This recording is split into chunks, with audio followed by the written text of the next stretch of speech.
ఒక ట్రయాంగిల్ ఇచ్చాడు అద్భుతంగా. సో 4, 8, 12 ఇక్కడేమో 4 ఇచ్చాడు. 6, 24, 30, 2, 7, 8 వాట్స్ ద ఆన్సర్? ఇక్కడ అబ్జర్వ్ చేయాల్సింది ఏంటంటే ఇది ఒక అద్భుతమైన స్ట్రేంజ్ లాజిక్. చాలా మంది ఏం చేస్తారంటే sir 4 1s 4 2s 4 3s 6 1s 6 4s 6 5s ఏం సార్ తేడా కొడుతుంది అనుకుంటారు. సో ఇది అలా కాదమ్మా. ఇది ఒరిజినల్గా కాన్సెప్ట్ ఏంటి అంటే ఇక్కడ ఉన్నది సో హెచ్సిఎఫ్ అమ్మ, అంటే గసాబా అంటాం కదా.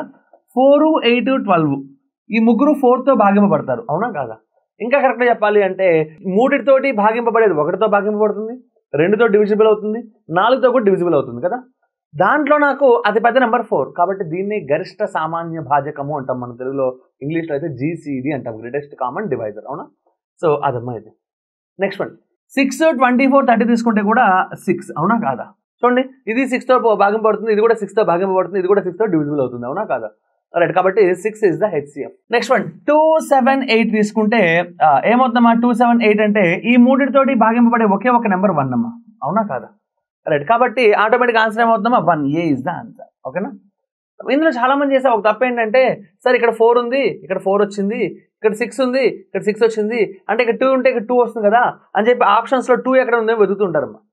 ఒకవేళ ఆప్షన్స్లో 2 ఉన్నా కూడా ఆ లాజిక్ తప్పు. అది ఎందుకు తప్పో ముందు తెలుసుకుందాం. అమ్మ ఇక్కడ ఉన్న ఏదో ఒక నెంబర్ని బేస్ చేసుకొని నువ్వు చెప్పేసేటైతే మరి వీళ్ళిద్దరు ఏం చేయాలి? గాడిదలు గాయాలా, గుర్రాలు గాయాలా? కాదు కదా. అన్నిటినీ యూజ్ చేసే నువ్వు ఆన్సర్ చెప్పాలా. ఓకేనా? ఎవరో ఒక్కళ్ళనే పట్టుకొని చెప్తానంటే మిగిలిన వాళ్ళతో వర్క్ ఉండదు కాబట్టి అది కుదరదు మనకి. ఓకేనా?